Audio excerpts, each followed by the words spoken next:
خروج اور اس کا 29واں باب جو 46 آیات پر مشتمل ہے۔ اور ان کو پاک کرنے کی خاطر تاکہ وہ میرے لیے کاہن کی خدمت کو انجام دیں تو ان کے واسطے یہ کرنا کہ ایک بچھڑا اور 2 بے عیب مینڈھے لینا، اور بے خمیری روٹی اور بے خمیر کے کلچے جن کے ساتھ تیل ملا ہو، اور تیل کی چپڑی ہوئی بے خمیری چپاتیاں لینا، یہ سب گیہوں کے میدے کی بنانا، اور ان کو ایک ٹوکری میں رکھ کر اس ٹوکری کو بچھڑے اور دونوں مینڈھوں سمیت آگے لے آنا۔ پھر ہارون اور اس کے بیٹوں کو خیمہ اجتماع کے دروازے پر لا کر ان کو پانی سے نہلانا، اور وہ لباس لے کر ہارون کو کرتا اور افود کا جبہ اور افود اور سینہ بند پہنانا، اور افود کا کاریگری سے بنا ہوا کمر بند اس کے باندھ دینا، اور امامے کو اس کے سر پر رکھ کر اس امامے کے اوپر مقدس تاج لگا دینا، اور مسح کرنے کا تیل لے کر اس کے سر پر ڈالنا اور اس کو مسح کرنا۔ پھر اس کے بیٹوں کو آگے لا کر ان کو کرتے پہنانا، اور ہارون اور اس کے بیٹوں کے کمر بند لپیٹ کر ان کے پگڑیاں باندھنا، تاکہ کہانت کے منصب پر ہمیشہ کے لیے ان کا حق رہے، اور ہارون اور اس کے بیٹوں کو مخصوص کرنا۔ پھر تو اس بچھڑے کو خیمہ اجتماع کے سامنے لانا، اور ہارون اور اس کے بیٹے اپنے ہاتھ اس بچھڑے کے سر پر رکھیں۔ پھر اس بچھڑے کو خداوند کے آگے خیمہ اجتماع کے دروازے پر ذبح کرنا، اور اس بچھڑے کے خون میں سے کچھ لے کر اسے اپنی انگلی سے قربان گاہ کے سینگوں پر لگانا، اور باقی سارا خون قربان گاہ کے پائے پر انڈیل دینا۔ پھر اس چربی کو جس سے انتڑیاں ڈھکی رہتی ہیں، اور جگر پر کی جھلی کو، اور دونوں گردوں کو، اور ان کے اوپر کی چربی کو لے کر سب قربان گاہ پر جلانا، لیکن اس بچھڑے کے گوشت اور کھال اور گوبر کو خیمہ گاہ کے باہر آگ سے جلا دینا، اس لیے کہ یہ خطا کی قربانی ہے۔ پھر تو ایک مینڈھے کو لینا، اور ہارون اور اس کے بیٹے اپنے ہاتھ اس مینڈھے کے سر پر رکھیں، اور تو اس مینڈھے کو ذبح کرنا، اور اس کا خون لے کر قربان گاہ پر چاروں طرف چھڑکنا، اور تو مینڈھے کو ٹکڑے ٹکڑے کاٹنا، اور اس کی انتڑیوں اور پایوں کو دھو کر اس کے ٹکڑوں اور اس کے سر کے ساتھ ملا دینا۔ پھر اس پورے مینڈھے کو قربان گاہ پر جلانا، یہ خداوند کے لیے سوختنی قربانی ہے، یہ راحت انگیز خوشبو یعنی خداوند کے لیے آتشین قربانی ہے۔ پھر دوسرے مینڈھے کو لینا، اور ہارون اور اس کے بیٹے اپنے ہاتھ اس مینڈھے کے سر پر رکھیں، اور تو اس مینڈھے کو ذبح کرنا، اور اس کے خون میں سے کچھ لے کر ہارون اور اس کے بیٹوں کے دہنے کان کی لو پر اور دہنے ہاتھ اور دہنے پاؤں کے انگوٹھوں پر لگانا، اور خون کو قربان گاہ پر چاروں طرف چھڑک دینا، اور قربان گاہ پر کے خون اور مسح کرنے کے تیل میں سے کچھ لے کر ہارون اور اس کے لباس پر اور اس کے ساتھ اس کے بیٹوں اور ان کے لباس پر چھڑکنا۔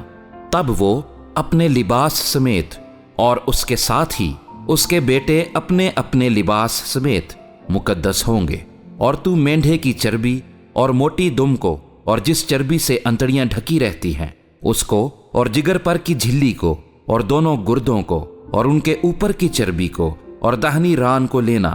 اس لیے کہ یہ تخصیصی مینڈھا ہے۔ اور بے خمیری روٹی کی ٹوکری میں سے جو خداوند کے آگے دھری ہوگی، روٹی کا ایک گردا اور ایک کلچا جس میں تیل ملا ہوا ہو، اور ایک چپاتی لینا، اور ان سبوں کو ہارون اور اس کے بیٹوں کے ہاتھوں پر رکھ کر ان کو خداوند کے روبرو ہلانا، تاکہ یہ ہلانے کا ہدیہ ہو۔ پھر ان کو ان کے ہاتھوں سے لے کر قربان گاہ پر سوختنی قربانی کے اوپر جلا دینا، تاکہ وہ خداوند کے آگے راحت انگیز خوشبو ہو، یہ خداوند کے لیے آتشین قربانی ہے۔ اور تو ہارون کے تخصیصی مینڈھے کا سینہ لے کر اس کو خداوند کے روبرو ہلانا، تاکہ وہ ہلانے کا ہدیہ ہو، یہ تیرا حصہ ٹھہرے گا۔ اور تو ہارون اور اس کے بیٹوں کے تخصیصی مینڈھے کے ہلانے کے ہدیے کے سینے کو جو ہلایا جا چکا ہے، اور اٹھائے جانے کے ہدیے کی ران کو جو اٹھائی جا چکی ہے، لے کر ان دونوں کو پاک ٹھہرانا، تاکہ یہ سب بنی اسرائیل کی طرف سے ہمیشہ کے لیے ہارون اور اس کے بیٹوں کا حق ہو، کیونکہ یہ اٹھائے جانے کا ہدیہ ہے۔ سو یہ بنی اسرائیل کی طرف سے ان کی سلامتی کے ذبیحوں میں سے اٹھائے جانے کا ہدیہ ہوگا جو ان کی طرف سے خداوند کے لیے اٹھایا گیا ہے۔ اور ہارون کے بعد اس کے پاک لباس اس کی اولاد کے لیے ہوں گے، تاکہ انہی میں وہ مسا و مخصوص کیے جائیں۔ اس کا جو بیٹا اس کی جگہ کاہن ہو، وہ جب پاک مقام میں خدمت کرنے کو خیمہ اجتماع میں داخل ہو تو ان کو 7 دن تک پہنے رہے، اور تو تخصیصی مینڈھے کو لے کر اس کے گوشت کو کسی پاک جگہ میں ابالنا، اور ہارون اور اس کے بیٹے مینڈھے کا گوشت اور ٹوکری کی روٹیاں خیمہ اجتماع کے دروازے پر کھائیں، اور جن چیزوں سے ان کو مخصوص اور پاک کرنے کے لیے کفارہ دیا جائے وہ ان کو بھی کھائیں، لیکن اجنبی شخص ان میں سے کچھ نہ کھانے پائے، کیونکہ یہ چیزیں پاک ہیں۔ اور اگر مخصوص کرنے کے گوشت یا روٹی میں سے کچھ صبح تک بچا رہ جائے تو اس بچے ہوئے کو آگ سے جلا دینا، وہ ہرگز نہ کھایا جائے، اس لیے کہ وہ پاک ہے۔ اور تو ہارون اور اس کے بیٹوں کے ساتھ جو کچھ میں نے حکم دیا ہے وہ سب عمل میں لانا، اور 7 دن تک ان کی تخصیص کرتے رہنا، اور تو ہر روز خطا کی قربانی کے بچڑے کو کفارے کے واسطے ذبح کرنا، اور تو قربان گاہ کو اس کے کفارہ دینے کے وقت صاف کرنا اور اسے مسح کرنا تاکہ وہ پاک ہو جائے۔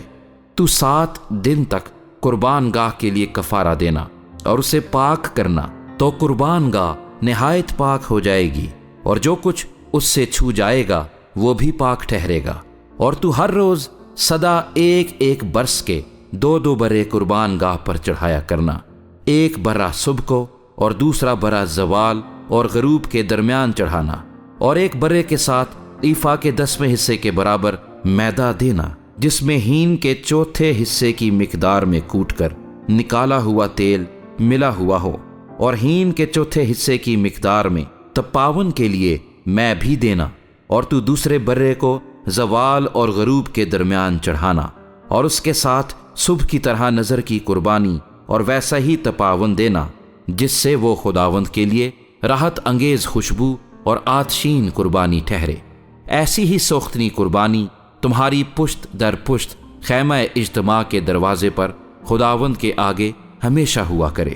وہاں میں تم سے ملوں گا اور تجھ سے باتیں کروں گا، اور وہیں میں بنی اسرائیل سے ملاقات کروں گا، اور وہ مقام میرے جلال سے مقدس ہوگا، اور میں خیمہ اجتماع کو اور قربان گاہ کو مقدس کروں گا، اور میں ہارون اور اس کے بیٹوں کو مقدس کروں گا تاکہ وہ میرے لیے کاہن کی خدمت کو انجام دیں، اور میں بنی اسرائیل کے درمیان سکونت کروں گا اور ان کا خدا ہوں گا۔ تب وہ جان لیں گے کہ میں خداوند ان کا خدا ہوں، جو ان کو ملک مصر سے اس لیے نکال کر لایا کہ میں ان کے درمیان سکونت کروں۔ میں ہی خداوند ان کا خدا ہوں۔